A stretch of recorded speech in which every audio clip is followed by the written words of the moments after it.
देखो, आज हम संख्या पद्धति के एक विशेष बिंदु, महत्वपूर्ण बिंदु पर चर्चा करते हैं, गुणनखंड।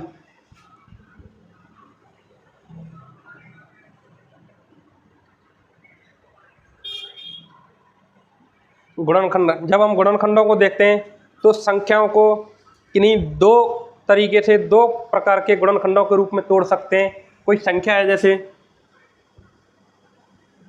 संख्या को एक अभाज्य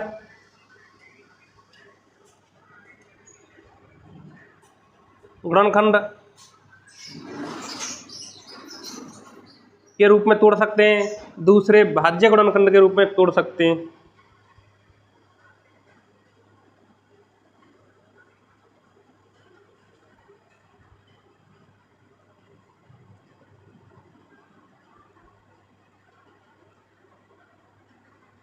भाज्य गुणनखंड के रूप में जब किसी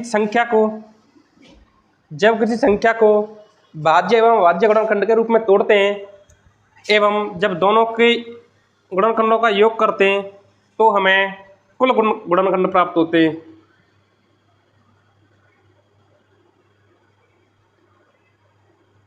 देखो, संख्या को अभाज्य गुणनखंडों के रूप में तोड़ना,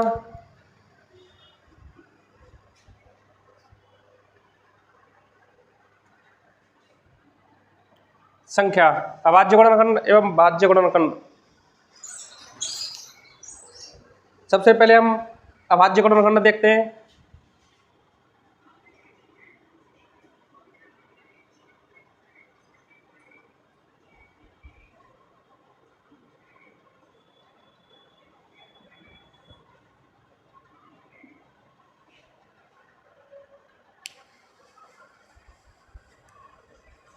किसी संख्या का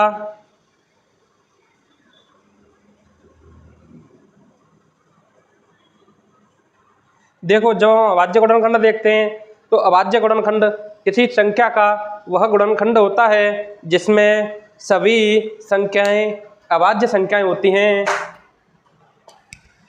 अभाज्य गुणनखंड किसी संख्या का ऐसा गुणनखंड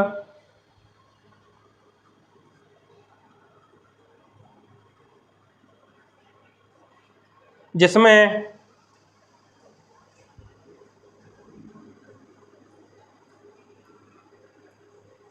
किसी संख्या का ऐसा गुणनखंड जिसमें सभी संख्याएं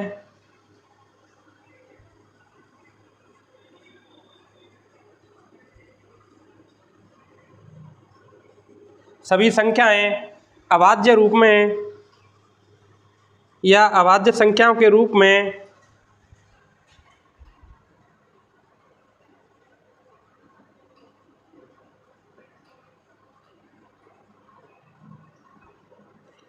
अभाज्य संख्याओं के रूप में उपस्थित होती हैं।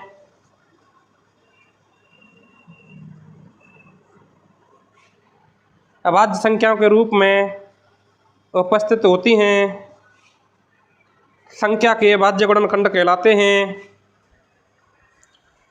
जब किसी संख्या का ऐसा गुणनखंड जिसमें सभी संख्याएं अभाज्य संख्याओं के रूप में उपस्थित होती हैं, संख्या का अभाज्य गुणनखंड कहलाती हैं।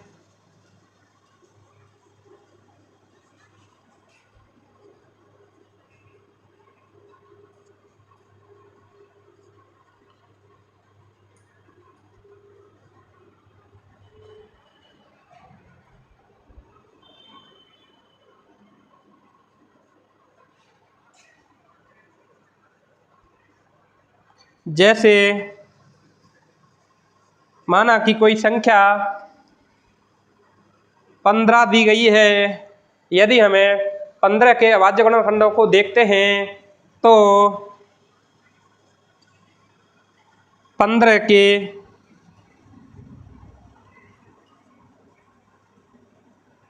अभाज्य गुणनखंड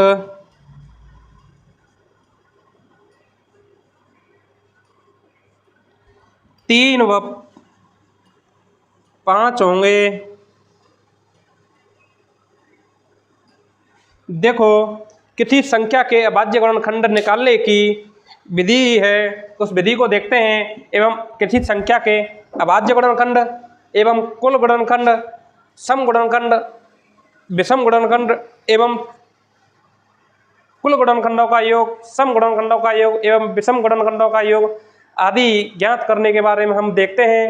एवं इस गुणनखंड वाले बिंदु से बहुत ही महत्वपूर्ण प्रकार का क्वेश्चन हर एग्जाम में आने की संभावना रहती है और कई एग्जाम में इस बिंदु से क्वेश्चन आया भी है अभाज्य गुणनखंड से।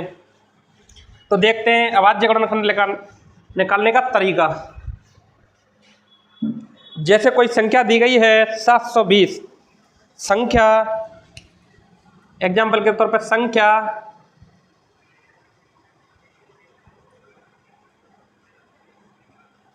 720 के अभाज्य गुणनखंड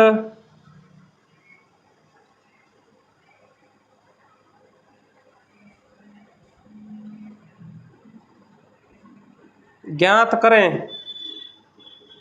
जैसे ये क्वेश्चन है, मान लो कि संख्या 720 के अभाज्य गुणनखंड ज्ञात करें, तो अभाज्य गुणनखंड की सबसे पहली एक ही विधि को देखते हैं। जैसे ये हमने 720 लिख लिया, इसमें भाजकता के नियम के अनुसार सबसे पहली अभाज्य संख्या से भाग देते हैं। सबसे पहली अभाज्य संख्या होती है हमारी 2, तो देखते हैं कि 2 से भाग जाता है कि नहीं। 2 की भाजकता का नियम कहता है कि यदि इकाई स्थान पर 0, 2, 4, 6, 8 हो तो उस संख्या में 2 का पूरा भाग जाता है। तो सबसे पहले हम 2 से भाग दे के देखते हैं। देखो 2 तिया 6, 1 बच्चा 12 हो गई, 2 छक्की 12, 0 का 0, फिर भी 0 रह गया है तो अभी 2 का और भाग जाएगा। 2 का भाग देखते हैं, 2 एकम 2, 2 अट्ठे 16, 0 की 0, अभी 180 है, इकाई का अंक 0 है, फिर भी 2 का भाग अभी जाएगा। देखो 1 में भाग नहीं जाएगा, 18 में भाग देंगे, 2 नाम 18, 0 में भाग नहीं जाएगा तो भाग टूटेगी 0, फिर 2 से भाग देंगे, 2 से 9 में भाग देंगे 9 में, तो 2 चौका 8, 1 शेष बचेगा, शेषफल 1 इधर उतारेंगे तो ये 10 हो जाएगा, 2 पंजे 10। अब इकाई का अंक 0, 2, 4, 6 एवं 8 नहीं है तो इसमें 2 का पूरा भाग नहीं जाएगा। अब इकाई का अंक दे रखा है 5, तो इकाई का अंक 5 है, इससे हमें पता चलता है कि इसमें या तो इसमें 5 का भाग जाएगा। किसका? 5 का। देखो 5 का भाग दे के देखते हैं, तो 5 का भाग 4 में देंगे तो नहीं जाएगा, लेकिन 5 का भाग 45 में देंगे तो 5 नम्मा 45, 9 बार जाएगा। अब 9 को हम देखते हैं तो इसमें 2 का भाग नहीं जाएगा। आगे की अभाज्य संख्या देखेंगे 3 का भाग जाता है 9 में, तो हम सबसे पहले 3 से देंगे। 3 तिया 9, 3 का भाग 3 में फिर जाएगा, 3 एकम 3। तो ये जितने भी हमारे गुणनखंड हैं ये अभाज्य गुणनखंड है। अतः 720 के अभाज्य गुणनखंड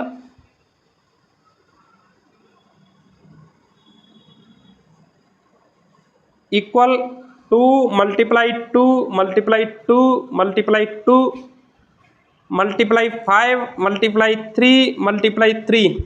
इसको हम एक क्रम में लिखें तो 2 मल्टीप्लाई 2 मल्टीप्लाई 2 मल्टीप्लाई 2 मल्टीप्लाई इससे बड़ी संख्या अभाज्य 3 मल्टीप्लाई 3, फिर इससे बड़ी संख्या अभाज्य 5। यदि इसको हम देखो, जब किसी सेम संख्या का कई बार मल्टीप्लाई होता है तो वह उसके घातों के रूप में आती हैं। जितनी बार संख्या का मल्टीप्लाई होता है उतनी उस पर घात जुड़ जाती हैं। जैसे यहाँ 2 का मल्टीप्लाई 4 बार हो रहा है तो 2 के ऊपर 4 घात आ जाएंगी। कितनी आ जाएंगी? 4 घात। तो 2 कितनी बार? 1 2 3 4 बार, तो 2 के ऊपर 4 पावर आ जाएगी। ठीक इसी प्रकार यहाँ कितना है? 3 के ऊपर 3 कितनी बार मल्टीप्लिकेशन है ऑप्शन में? 2 बार, तो 3 के ऊपर 2 पावर आ जाएगी। इसी प्रकार 5 कितनी बार है? 1 बार, तो 5 के ऊपर आ जाएगी 1 पावर। तो 720 के अभाज्य गुणनखंड हो जाएंगे 2 की पावर 4 मल्टीप्लाई 3 की पावर 2 मल्टीप्लाई 5 की पावर 1। आगे एक क्वेश्चन एग्जाम्पल और देखते हैं।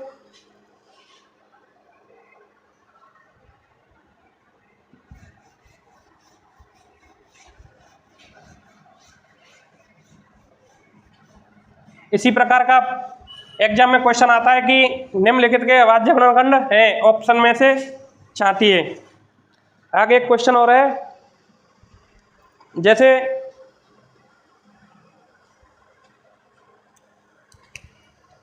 एक एग्जांपल 14 की पावर 15 मल्टीप्लाई 13 की पावर 18 मल्टीप्लाई 5 की पावर 8, ये कितने अभाज्य गुणनखंड हैं?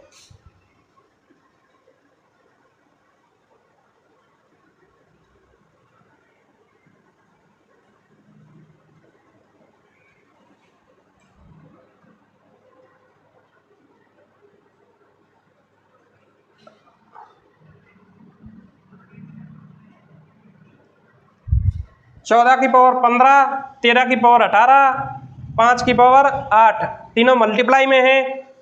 ये जो संख्या बनेगी इसके कितने अभाज्य गुणनखंड हैं? ये किसी एग्जाम में आया हुआ क्वेश्चन है जिसके ऑप्शंस दे रखे हैं।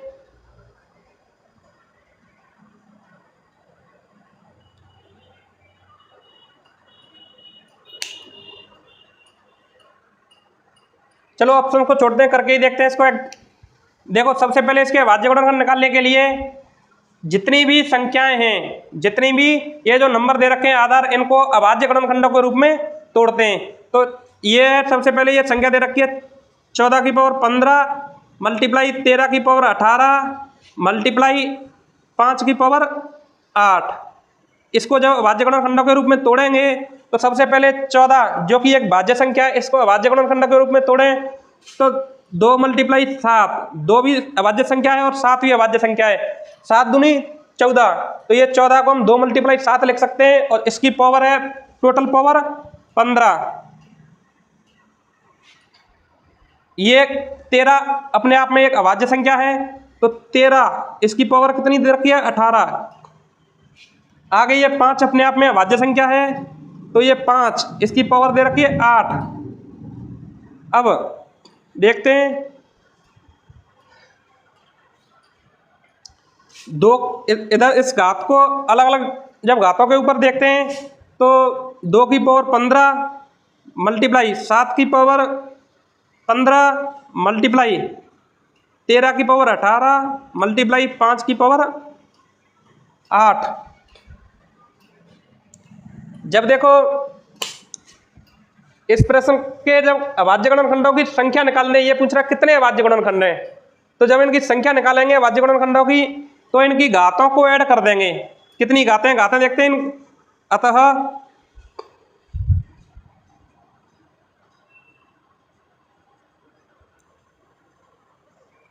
अभाज्य गुणनखंडों की संख्या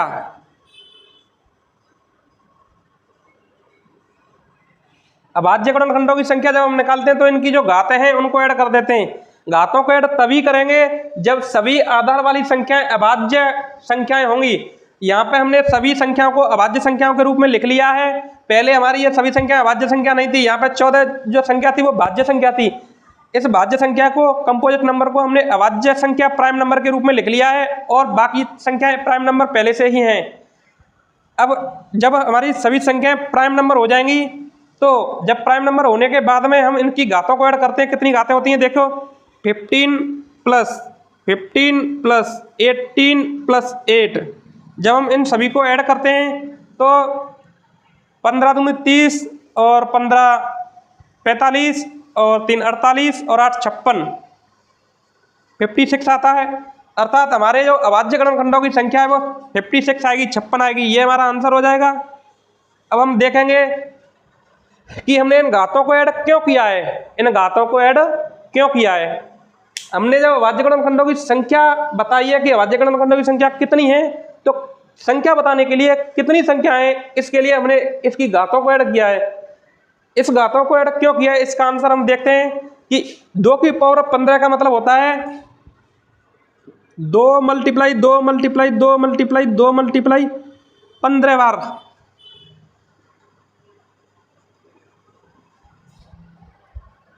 ठीक इसी प्रकार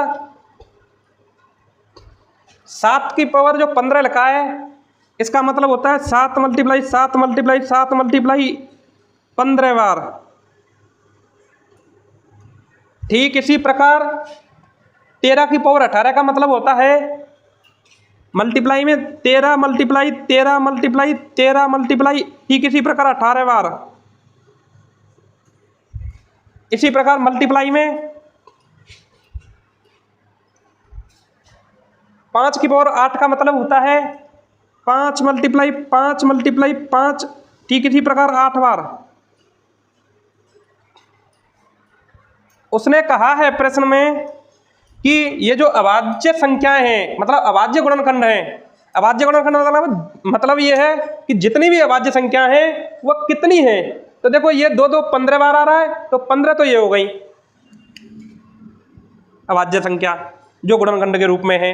7 7 15 बार आ रहा है, तो 15 7 7 हो गए जो गुणनखंड के रूप में है।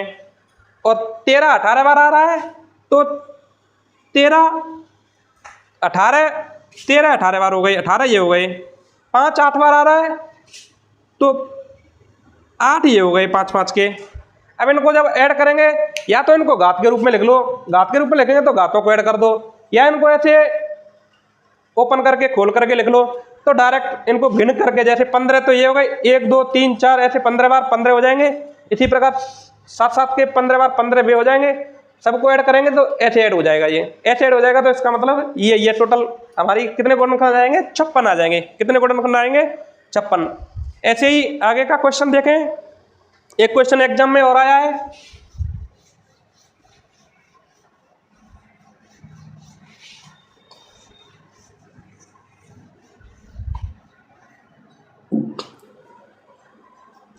पच्चीस की पावर 10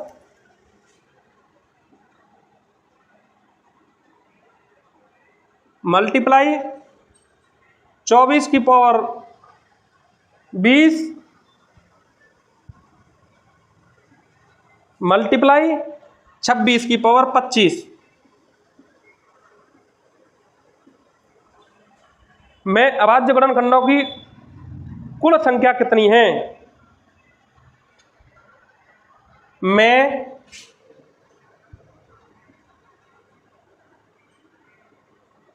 अभाज्य गुणनखंडों की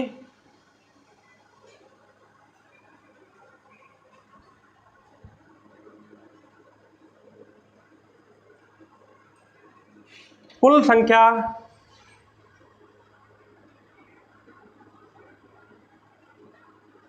कितनी है?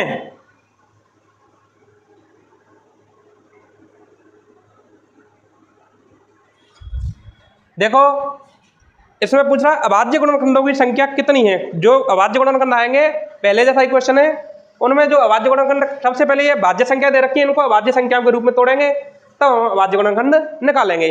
देखो ये संख्या दे रखी है जो 25 की पावर 10 मल्टीप्लाई 24 की पावर 20 मल्टीप्लाई 26 की पावर 25। देखो 25 को तो हम 5 मल्टीप्लाई 5 लिख सकते हैं। 5 दोनों अभाज्य संख्याएं हैं आपस में, 5 अभाज्य है 5 भी अभाज्य है, तो इसकी पावर 10 मल्टीप्लाई 24 को देखते हैं अभाज्य संख्याओं के रूप में। 24 को जब हम करेंगे, वैसे 2 दूनी 4 दूनी 8 या 24 ये आएगा। अब वैसे देख ले करके सीधा सीधा 2 रखा हमने सबसे पहले 12 बार जाएगा, फिर हमने 2 रखा 6 बार जाएगा, फिर हमने 2 रखा 3 बार जाएगा, फिर 3 रखा 1 बार जाएगा। देखो 2 2 के 3 बार और 3, ठीक इसी प्रकार ये गुणनखंड बनेंगे हमारे 24 के। तो इसको लिखते हैं 24 के स्थान पे वो आ जाएगा 2 मल्टीप्लाई 2 मल्टीप्लाई 2 मल्टीप्लाई 3। इसकी जो पावर है ये आएगी 20 मल्टीप्लाई में। आगे देखें ये 26 को जब हम करते हैं सबसे पहले 2 से 13 बार, फिर 13 एक अभाज्य संख्या है, प्राइम नंबर है, तो 13 का ही जाएगा एक बार, 13 का, 13 एकम 13। इसका जो अभाज्य गुणनखंड निकालेंगे 2 मल्टीप्लाई 13। देखो इसका अभाज्य गुणनखंड निकालेंगे तो 2 मल्टीप्लाई 13, तो 26 के स्थान पे हो जाएगा 2 मल्टीप्लाई 13, इसकी पावर 25। देखो पावर पे हमने कुछ भी नहीं किया, जैसे कि तैसे पावर रख दी है, जैसे पावर रखी है ठीक उसी प्रकार हमने रख दिया है। यहाँ 25 को अभाज्य गुणनखंडों के रूप में 5 × 5 कर लिया है, कोष्टक का कोष्टक लगा दिया है, जितनी पावर रखी है उतनी रख दिया है। 24 को 2 × 2 × 2 × 3 के रूप में अर्थात अभाज्य गुणनखंडों के रूप में तोड़ लिया है। इसका मान देखें तो 2 दूनी 4 दूनी 8 दिया 24, 24 का 24 हो रहा है और कोष्टक का कोष्टक लगा के जितनी पावर रखी है उतनी पावर रख दी है। आगे 26 है, इसका जो अभाज्य गुणनखंड किया है, जैसे 2 × 13, 13 दूनी 26, यहाँ 2 और 13 दोनों अभाज्य संख्याएं हैं, पावर जितनी है उतनी हमने लगा के रख दी है। इसको जब पावरों को प्रत्येक पद पर डिवाइड करते हैं, प्रत्येक पद पर पहुंचाते हैं, तो 5 की पावर ये जब आधा समान होता है तो कोष्टक में पावर लगी है तो घातें अलग अलग उतनी ही हो जाती हैं, जैसे 5 की पावर 10 × 5 की पावर 10। इधर देखें 2 × 2 × 3, यहाँ प्रत्येक के ऊपर 20 लग जाएगा, यहाँ 20, यहाँ 20, यहाँ 20 और यहाँ 20। कहने का मतलब 2 की पावर 20, 2 की पावर 20, 2 की पावर 20, 3 की पावर 20। आगे ये चिन्ह मल्टीप्लाई का मल्टीप्लाई आ जाएगा, यहाँ 2 की पावर ये 25 आएगा और यहाँ 13 की पावर 25 आएगा। अब देखो उन्होंने कहा अभाज्य गुणनखंडों की संख्या कितनी है, ये हमारे सभी अभाज्य गुणनखंडों के रूप में टूट चुके हैं। अब हमें जो घातांक हैं, ये घाते हैं, इन घातों को ऐड कर लें और हमारे अभाज्य गुणनखंडों की संख्या आ जाएगी। ऐड करते हैं तो 10 + 10 20, ऐड करके देखो 10 + 10 20 + 20 40 + 20 60 + 20 80 + 20 100 और +25 125 + 25 150, अर्थात हमारे जो अभाज्य गुणनखंड हैं उनकी संख्या 150 आ जाएगी, 150। यदि हम इसको और हल करें तो ये 5 की पावर 10 और 5 की पावर 10 जब आधा समान है तो घातें जुड़ जाती हैं। इसको हम डायरेक्ट ऐसे भी लिख सकते हैं, देखो यहाँ से ये हो जाएगा 5 की पावर 20, यहाँ 2 की पावर 20, 2 की पावर 20, 2 की पावर 20, 20 या 60, मल्टीप्लाई में 2 की पावर 60 भी हो सकता है, ऐसे भी कर सकते हैं हम। यहाँ 3 की पावर 20 और यहाँ 2 की पावर 25 ये आ गया और 2 की पावर 60 ये, तो ये 25 और 60 जुड़ के 75 हो जाएगा, मल्टीप्लाई 13 की पावर 25।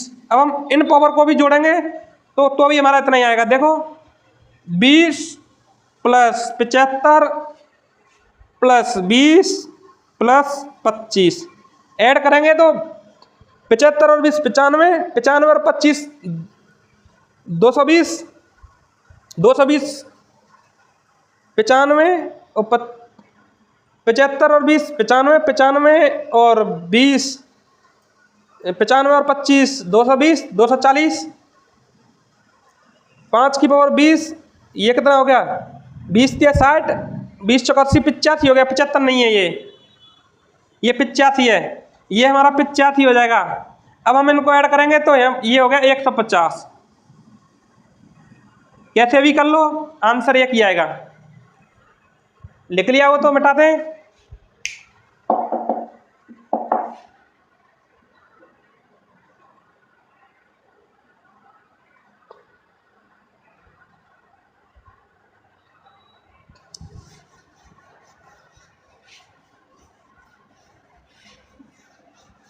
देखो गुणनखंड में से ये जो गुणनखंड वाला टॉपिक है फैक्टर्स वाला, इसमें से कुल 5-6 तरीके के 6-7 तरीके के प्रश्न आते हैं। उन सभी प्रश्नों को एक प्रश्न के माध्यम से हम समझते हैं, एक ही प्रश्न लेंगे और उसी प्रश्न में सभी क्वेश्चंस के जितनी टाइप के उतने टाइप के क्वेश्चंस को हल करने की कोशिश करेंगे और उससे समझेंगे कि उसी प्रकार के अन्य प्रश्न आए तो हम परीक्षा में कैसे हल करें।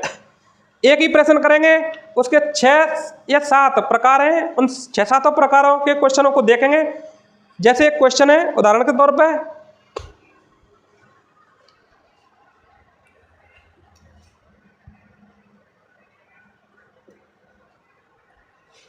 3780 के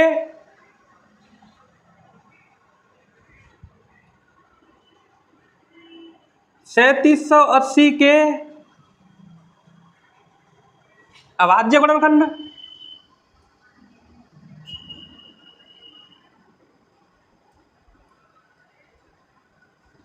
3780 के अभाज्य गुणनखंड, अभाज्य गुणनखंडों की संख्या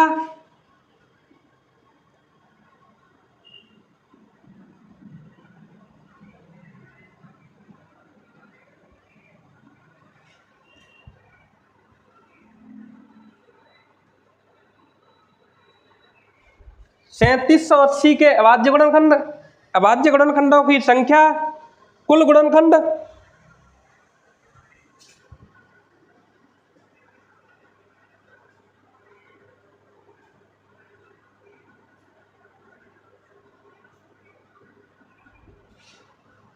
कुल गुणनखंड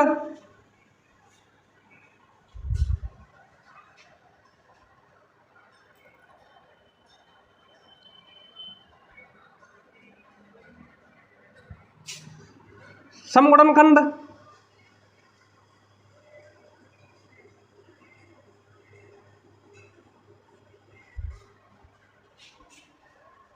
कुल गुणनखंड सम गुणनखंडों की संख्या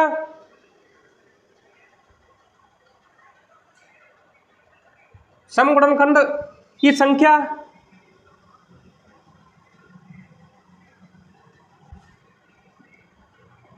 विषम गुणनखंडों की संख्या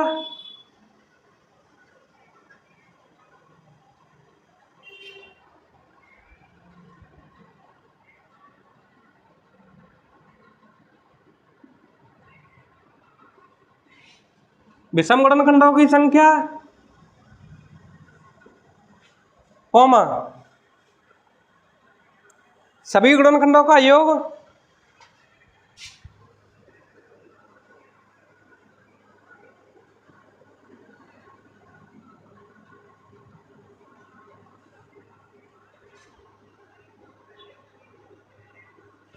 कॉमा सम गुणनखंडों का योग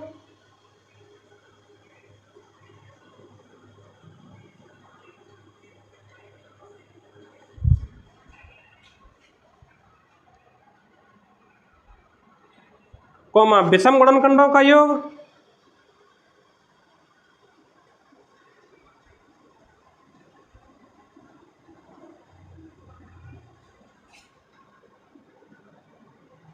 ज्ञात करें।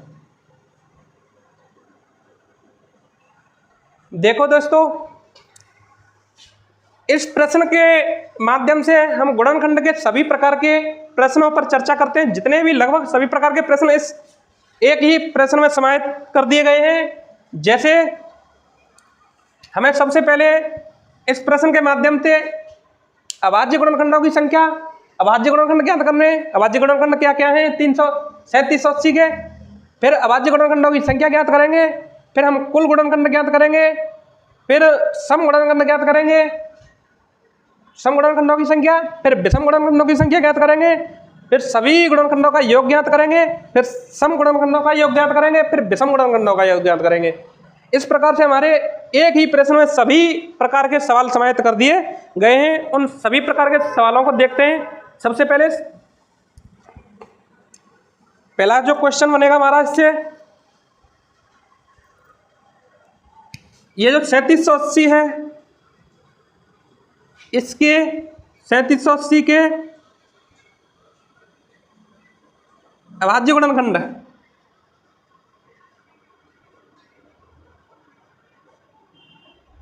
देखते हैं। 3780 के अभाज्य गुणनखंड कैसे आते हैं? अभाज्य गुणनखंड निकालने के लिए मैंने एक ही विधि बताई। सबसे पहले ये लिख लो, ये डायग्राम बनाओ। 3780 लिखे यहाँ पे,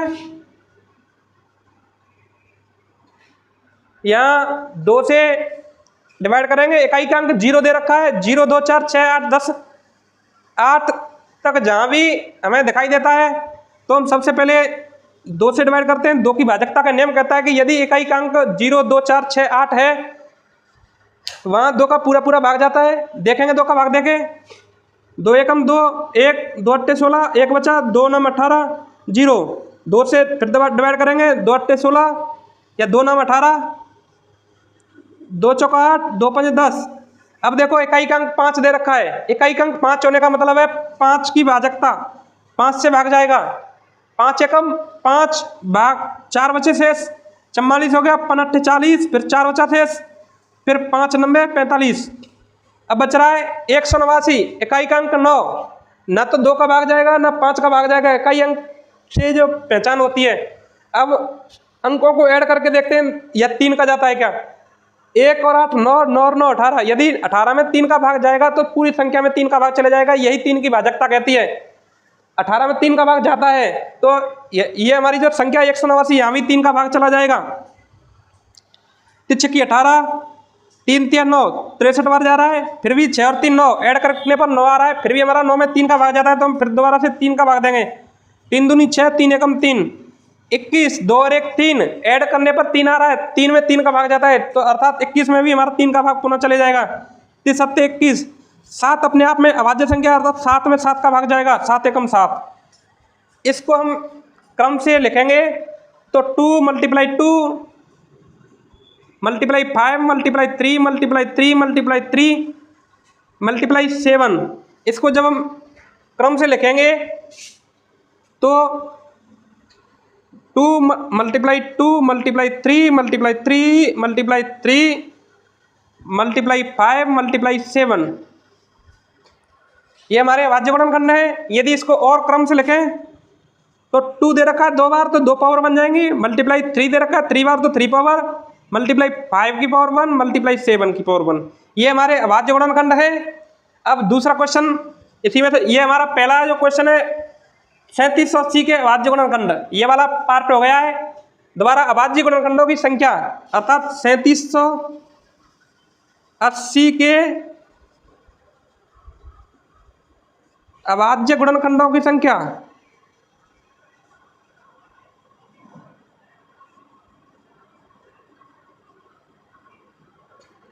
3780 के अभाज्य गुणनखंडों की संख्या, जब अभाज्य गुणनखंडों की संख्या निकालते हैं तो मैंने बताया था या तो इन अभाज्य गुणनखंडों को सीधा सीधा गिन लो या इनकी घातों को ऐड कर दो। सीधा सीधा गिनेंगे तो 1 2 3 4 5 6 7, अर्थात अभाज्य गुणनखंडों की संख्या 7 है। दूसरे रूप से देखें तो इनकी जो पावर है इनको ऐड कर देते हैं, जैसे कि 2 + 3 + 1 + 1, 2 और 3 5 और 1 6 और 1 7, ये भी हमारा 7 आ रहा है, अर्थात अभाज्य गुणनखंडों की संख्या हमारी 7 हो गई। किसी भी प्रकार से लिख सकते हैं। तीसरा क्वेश्चन देखें,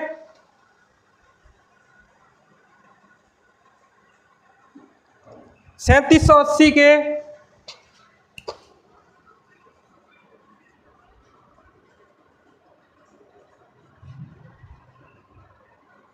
कुल गुणनखंडों की संख्या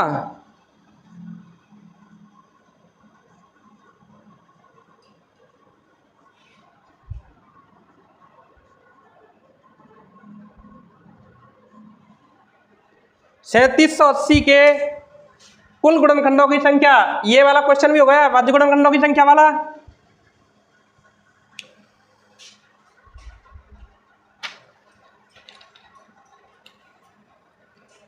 ये वाला क्वेश्चन भी हो गया अभाज्य गुणनखंडों की संख्या। अब ये क्वेश्चन निकालते हैं कुल गुणनखंडों की संख्या या कुल गुणनखंडों की संख्या।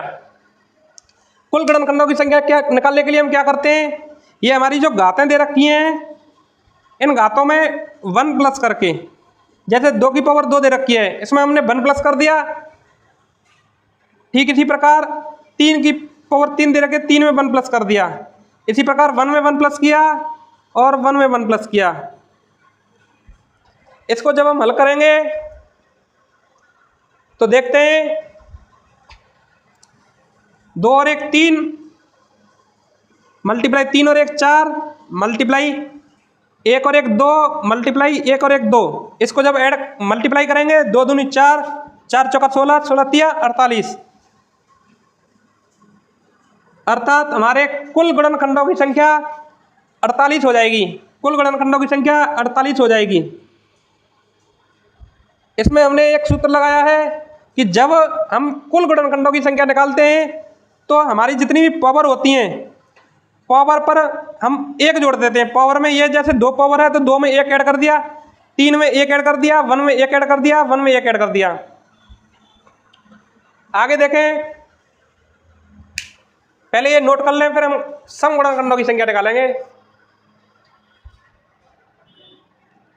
सम गुणनखंडों की संख्या या नीचे लिखें, नीचे देखते हैं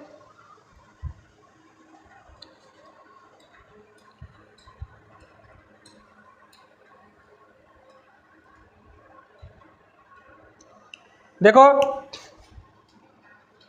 चौथा क्वेश्चन, 3780 के समगुणनखंडों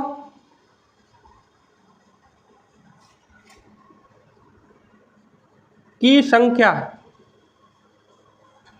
देखो जब हम 3780 के समगुणनखंडों की संख्या देखते हैं तो हमारे जो कुल गुणनखंड हैं उनमें से यदि हम 2 कॉमन ले लेते हैं तो हमारे समगुणनखंडों की संख्या आती है। जैसे ये हमारे अभाज्य गुणनखंडों के रूप में 3780 को अभाज्य गुणनखंडों के रूप में लिख रखा है। यदि हम इसमें से 2 कॉमन ले लें, कहने का मतलब 2 कॉमन क्यों लेंगे, क्योंकि कोई संख्या सम संख्या तभी होगी जब उसमें 2 का भाग जाएगा।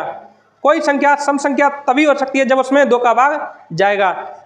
और किसी संख्या कोई संख्या सम संख्या तभी होगी, तभी पहचान कर सकते हैं जब उसमें से हम 2 कॉमन ले लें।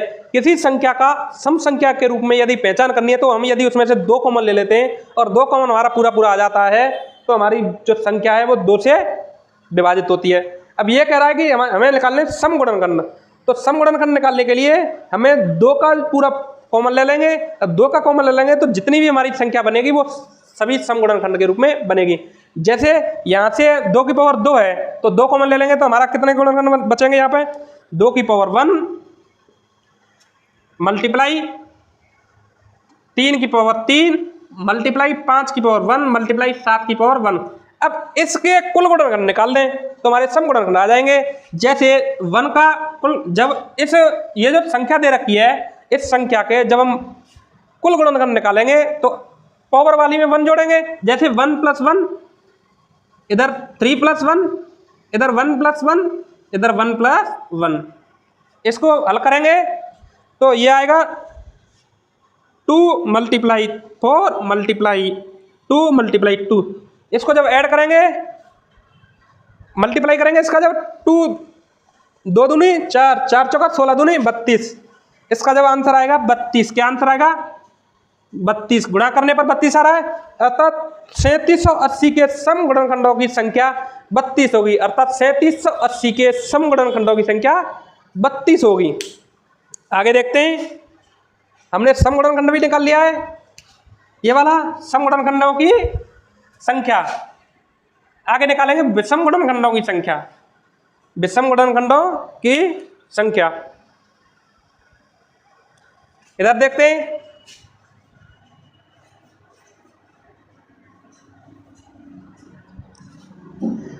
ध्यान दीजिए, कुल गुणनखंड दे रखे हैं हमारे 48, कुल गुणनखंडों की संख्या 48, सम गुणनखंड दे रखे हैं 32, तो विषम गुणनखंडों की संख्या, भाई कोई भी संख्या हो उसमें या तो सम संख्या होगी या विषम संख्या होगी।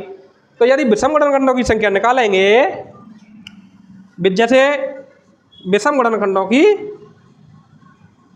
विषम गुणनखंडों की संख्या, अगर हम विषम गुणनखंडों की संख्या निकाल लें तो हमारे कुल गुणनखंडों की संख्या जो 42 दे रखी है, 48 दे रखी है, जो कुल गुणनखंडों की संख्या 48 दे रखी है उसमें से सम गुणनखंडों की संख्या को घटा देंगे। सम गुणनखंडों की संख्या 32 आ रही है, ये टोटल आ जाएगा हमारा 16, अर्थात 16 विषम गुणनखंडों की संख्या है। इसका निकालने का दूसरा तरीका भी है, उसको देखते हैं। जैसे ये जो हमारे कुल गुणनखंड लिख रखे हैं, कुल अभाज्य गुणनखंड 2 की पावर 2 मल्टीप्लाई 3 की पावर 2 5 की पावर 1 7 की पावर 1। हम यदि ध्यान दें, दिमाग से सोचें कि हमें विषम गुणनखंड निकालने, विषम का मतलब है विषम संख्या, जहां जहां विषम संख्या का मल्टीप्लाई होगा वहां वहां विषम संख्या आएंगी। जब हम विषम संख्या का के मल्टीप्लाई में सम का मल्टीप्लाई करते हैं तो सम हो जाती है संख्या। अब यदि हम 2 की पावर 2 को यहाँ से हटा दें तो ये हमारी विषम संख्या बच रही है और विषम संख्या की पावर बच रही है। तो यदि इनके जो कुल गुणनखंड आएंगे 3 की पावर 3 5 की पावर 1 7 की पावर 1, इनके जो कुल गुणनखंड आएंगे वो विषम गुणनखंडों की संख्या होगी। क्योंकि यदि हम 2 की पावर 2 का गुणा करते हैं तो सम संख्या बनेगी, या एक पावर को उठा के 2 का गुणा करते हैं फिर भी सम संख्या बनेगी। लेकिन यदि केवल 3 की पावर 3 और 5 की पावर 1 और 7 की पावर 1 का ही गुणा करके हम कुल संख्या निकालते हैं विषम गुणनखंडों की, तो हमारी विषम गुणनखंडों की संख्या जो 380 3780 विषम गुणनखंड होंगे वो संख्या आएगी। निकाल के देखते हैं। जैसे इसमें से हमने ये 2 की पावर 2 को तो हटा देंगे विषम गुणनखंडों की संख्या निकालने के लिए। इसका करेंगे 3 की पावर 3 मल्टीप्लाई 5 की पावर 1 मल्टीप्लाई 7 की पावर 1। अब हमें कुल विषम गुणनखंडों की संख्या निकालनी है, तो इसकी पावर 3 है, 3 में 1 ऐड करेंगे, ये 4 हो गया, मल्टीप्लाई इसकी पावर 1 है, इसमें 1 ऐड करेंगे, इसमें मल्टीप्लाई 1 में 1 ऐड करेंगे। देखो यहाँ 1 में ये 1 ऐड कर दिया, इस पावर में ये 1 ऐड कर दिया, इसमें 3 में ये ऐड कर दिया। इसको जब हल करेंगे 4 मल्टीप्लाई 2 मल्टीप्लाई 2, 4 दूनी 8 दूनी 16, ये भी 16 आ रहा है। देखो चाहे डायरेक्ट निकाल लो, कुल गुणनखंडों में से सम गुणनखंड घटा के 16 आ रहा है, या ऐसे निकाल लो कुल गुणन जो यहाँ से जो सम गुणनखंड है, सम वाली संख्या है उसको हटा दो विषम गुणनखंडों को, ये कुल गुणनखंड निकाल लो विषम वाली संख्याओं के, तो ये इस प्रकार से भी 16 आ जाएगा। आगे देखते हैं आगे वाले प्रश्न को, सभी गुणनखंडों का योग। आगे प्रश्न आ रहा है सभी गुणनखंडों का योग। इसको इतने को मिटा दें, ये लिख लिया होगा आपने।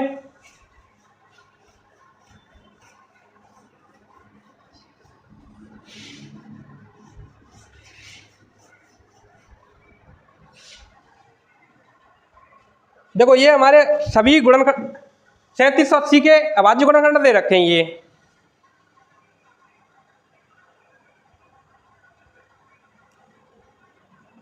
अब हमें निकालना सभी गुणनखंडों का योग। सभी गुणनखंडों का योग। जब हम सभी गुणनखंडों का योग निकालते हैं तो क्या करेंगे, इसका एक सूत्र दे रखा है उससे निकालते हैं।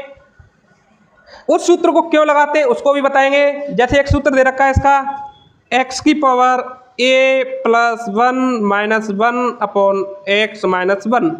यहाँ x हमारी आधार है और a घात है, x आधार है और a घात है।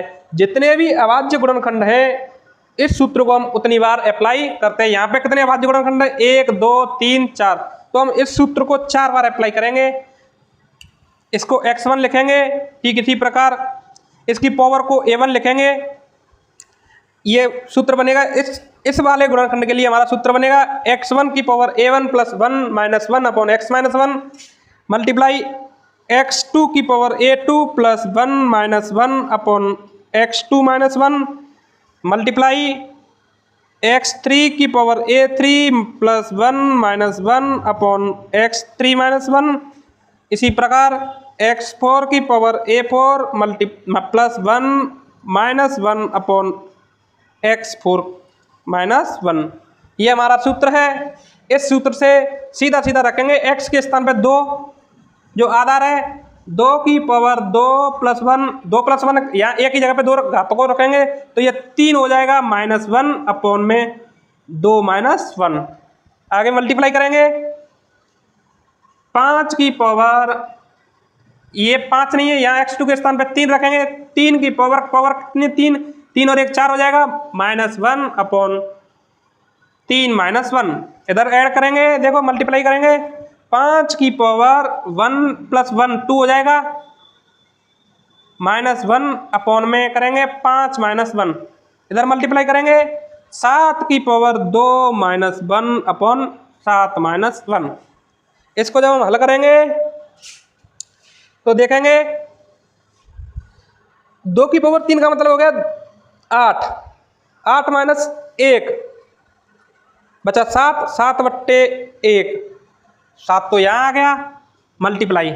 इसको जब ऐड करेंगे 3 तिया 9 तिया 27 तिया 81, 81 में से 1 गया तो 80, 80 में 2 का भाग लेंगे, 3 माइनस 2 मतलब 1, 2 का भाग लगाएंगे 80 में तो 40 आएगा। कितना आएगा 40 आएगा। इधर ऐड करेंगे 5 की पावर 2 का मतलब हो गया 25, 25 माइनस 1 24, 24 में भाग देंगे 5 माइनस 1 मतलब 4 का, 4 छिक्की 24 6 आएगा।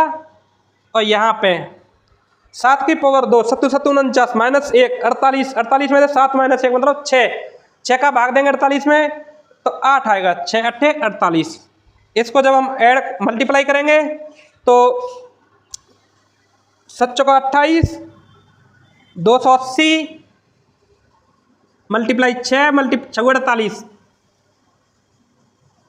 280 मल्टीप्लाई 48, इसको जब ऐड करेंगे 0 8 64 6 8 दूनी 16 और 6 22 मल्टीप्लाई करेंगे 0 4 8 32 की 2 8 3 4 दूनी 8 और 3 11, इसको जब ऐड करेंगे तो ये आएगा 0 4 4 3 1 13,440, अर्थात सभी गुणनखंडों का योग 13,440 आएगा। हम ऐसा क्यों करते हैं? हम ऐसा क्यों करते हैं?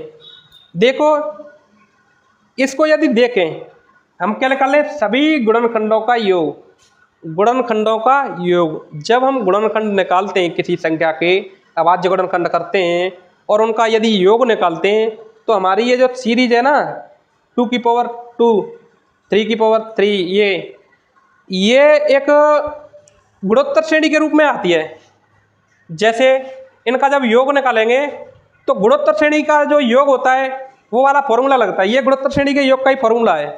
ये जो श्रेणी है ये है ना, ये इस प्रकार से खुलती है। जैसे 2 की पावर 0, यदि यहाँ 2 है, 2 की पावर 0 प्लस 2 की पावर 1 प्लस 2 की पावर 2, इसको ये इतना हो जाएगा मल्टीप्लाई 3 की पावर 0 प्लस 3 की पावर 1 प्लस 3 की पावर 2 प्लस 3 की पावर 3, ये फिर मल्टीप्लाई इसी प्रकार ये शेप 5 दे रखा है, 5 की पावर 0 प्लस 5 की पावर 1, इसी प्रकार ये 7 की पावर 0 प्लस 7 की पावर 1, जितनी पावर होती है वहाँ उतने तक 0 1 2 पावर करके ऐसे ऐड करते हैं। ठीक इसी प्रकार अब ये एक गुणोत्तर श्रेणी का योग के लिए श्रेणी बन गई, गुणोत्तर श्रेणी के योग के लिए, उसके लिए फॉर्मूला है।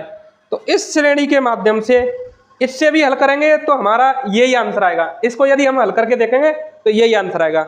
इसको यदि डायरेक्ट ऐसे फॉर्मूले से हल करेंगे तो ये हमारा आंसर आ ही रहा है। इसको आगे हल करके देख सकते हैं, हमारा आंसर यही आएगा, कोई दोहराई की बात नहीं है। अब ये ऐसे क्यों करते हैं? ऐसे क्यों करते हैं? 2 की पावर 0 2 की पावर 1 2 की पावर 2, देखो कारण क्या है इसका, इसको भी बताऊं। चलो, सभी गुणनखंडों का योग निकालने के लिए ऐसा क्यों करते हैं? ऐसा क्यों करते हैं देखो, इसको भी चलो बता ही दूं। वैसे ये आपके काम की चीज नहीं, डायरेक्ट आप तो सूत्र याद रखो, सूत्र से करो। यदि किसी को सूत्र याद नहीं रख रहा तो ऐसे भी कर सकता है। ऐसे कैसे? देखो, 2 की पावर 1 का मतलब हो गया 2 की पावर 0 का मतलब 1, 2 की पावर 2 1 का मतलब 2, 2 की पावर 2 का मतलब 4 हो गया, 3 की पावर 0 का मतलब हो गया 1 प्लस 3 प्लस 9 प्लस 7 27, इसका मतलब हो गया 1 प्लस 5, इसका मतलब हो गया 1 प्लस 7। ध्यान दो, इधर ध्यान दो। जैसे कोई संख्या है 16, ठीक है, 16 में हम 2 का भाग देके देखते हैं, जा रहा है। 16 में हम 8 का भाग देंगे तो जा रहा है। ध्यान दो, जब 16 में हम 8 का भाग दे रहे हैं तो जा रहा है। कहने का मतलब है 16 में हम 2 की पावर 4 का भाग दें, 2 की पावर 4 का मतलब 16 होता है, भाग जा रहा है, ठीक है। अगर 2 की पावर 3 का भाग दें तो 16 में भाग जा रहा है, 2 की पावर 3 का मतलब हो गया 8, 16 में भाग जा रहा है मतलब जा रहा है। 2 की पावर 2 का भाग दें मतलब 4, 4 का भाग 16 में जा रहा है। 2 की पावर 1 का भाग दें, 2 का भाग 16 में जा रहा है, जाता है। 2 की पावर 0 का भाग दें मतलब 1 का 16 में भाग जाता है, जाता है। ध्यान दो, जब हम किसी संख्या के गुणनखंड करते हैं और उसकी अधिकतम घात में गुणनखंड करते हैं, जैसे यहाँ 2 की पावर 2 आया है इस संख्या का गुणनखंड, तो 2 की पावर 2 का भाग तो जाएगा, उसके साथ में 2 की पावर 1 का भी जाएगा, 2 की पावर 0 का भी जाएगा। इस वाली संख्या में यहाँ पे 2 की पावर 4 से तो 16 में भाग जा ही रहा है, तो 2 की पावर 4 तो गुणनखंड होंगे ही होंगे, उसके साथ में 2 की पावर 3 से भी भाग जाएगा, 2 की पावर 2 से भी भाग जाएगा, 2 की पावर 1 से भी भाग जाएगा और 2 की पावर 0 से भी भाग जाएगा। जब हम इन सभी से भाग जाएगा तो भाई हमें इन क्या पूछ रहा है? गुणनखंडों का योग पूछा, तो ये भी अपने आप में इस 16 के गुणनखंड होंगे। जब ये 16 के गुणनखंड होंगे और गुणनखंडों का योग पूछ रहा है तो इन सभी का योग होगा। जब इन सभी का योग होगा तो इन सभी का ही तो योग निकाल रहा है। जब 2 की पावर 2 से भाग जा रहा है तो 2 की पावर 0 से भी जा रहा है, 1 से भी जा रहा है, 2 से भी जा रहा है, सबका योग पूछ रहा है। इसी प्रकार 3 की पावर का भाग जा रहा है तो 3 की पावर 3 का जा रहा है तो 2 का भी जाएगा, 1 का भी जाएगा और 0 का भी जाएगा, इनका भी योग निकालना पड़ेगा। 5 की पावर 1 का जा रहा है तो 5 की पावर 0 का भी जाएगा, 5 की पावर 0 का मान का भी ऐड करना पड़ेगा। 7 की पावर 1 से जा रहा है तो 7 की पावर 0 का भी जाएगा, ये भी ऐड करना पड़ेगा। इसलिए ये वाली फॉर्म बनती है। ये फॉर्म है गुणोत्तर श्रेणी के योग की। जब गुणोत्तर श्रेणी के योग की फॉर्म है तो गुणोत्तर श्रेणी के योग का हम सूत्र लगाते हैं, और वो वाला जो सूत्र है जिससे हम सभी गुणनखंडों का योग निकालते हैं वो गुणोत्तर श्रेणी के योग निकालने का फॉर्मूला है, उसी को डायरेक्ट ऐड कर देते हैं और हमारे जो गुणनखंड सभी गुणनखंड है उनका योग आ जाता है। आगे एक क्वेश्चन और देखते हैं। इसी में हमने सभी गुणनखंडों का योग निकाल लिया। अब सम गुणनखंडों का योग निकालेंगे। कैसे? सम गुणनखंडों का योग। देखो सम गुणनखंडों का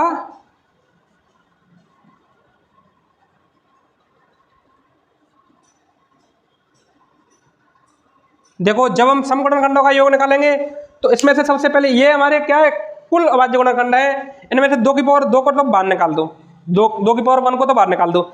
जब ही सम गुणनखंड बनेंगे तो अगर सम गुणनखंड का योग निकालेंगे तो हमें एक सीरीज चाहिएगी, 2 की पावर 1 मल्टीप्लाई 3 की पावर 3 मल्टीप्लाई 5 की पावर 1 मल्टीप्लाई 7 की पावर 1।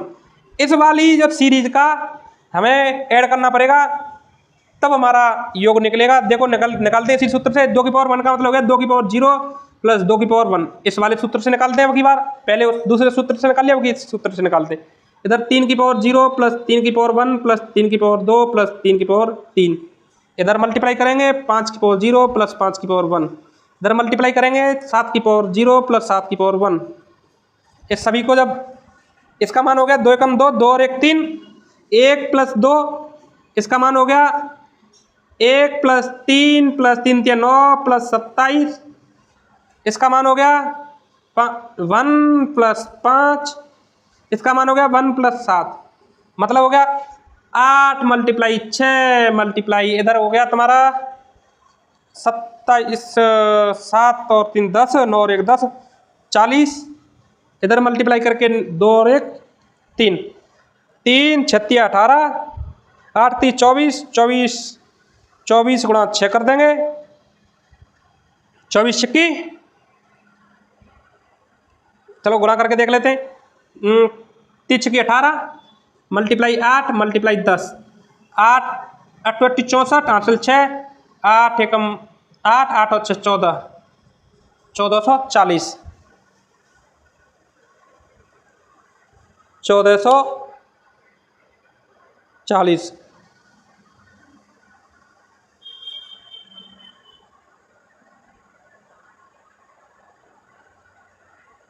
दो की पावर 3 मल्टीप्लाई ये 40, अरे ये गलत हो गया, ये हो गया ऐसे 40 आएगा ना इनका योग, ये इनका योग 40 आएगा तो इसमें 4 का मल्टीप्लाई हो जाएगा।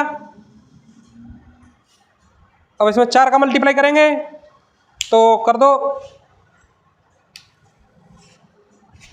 0, 4 चौका 16, 16 की 6 हासिल 1, 4 चौका 16 और 1 17 और 4 एकम 4 और 1 5।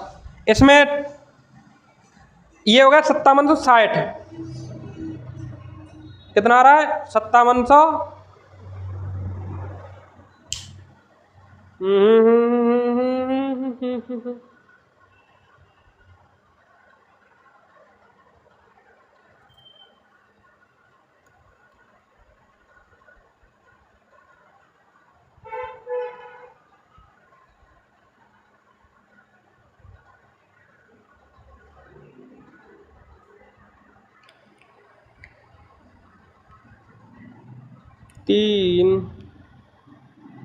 तीन मल्टीप्लाई 40 मल्टीप्लाई 6, ये आ गया 5760। ठीक, देखो हमने निकाल लिया सभी सम गुणनखंडों का योग। सम गुणनखंडों का योग निकालने के लिए क्या करेंगे, ये 2 की पावर 1 को तो बाहर निकाल लिया, कॉमन में ले लिया। ये 2 की पावर 1 को कॉमन ले लेंगे तो यहाँ आ जाएगा 2 की 2 साथ में। अब जब 2 की पावर 1 को कॉमन ले लेंगे तो अंदर वाले को हम हल कर लेंगे, अंदर वाले को ये हल कर लिया।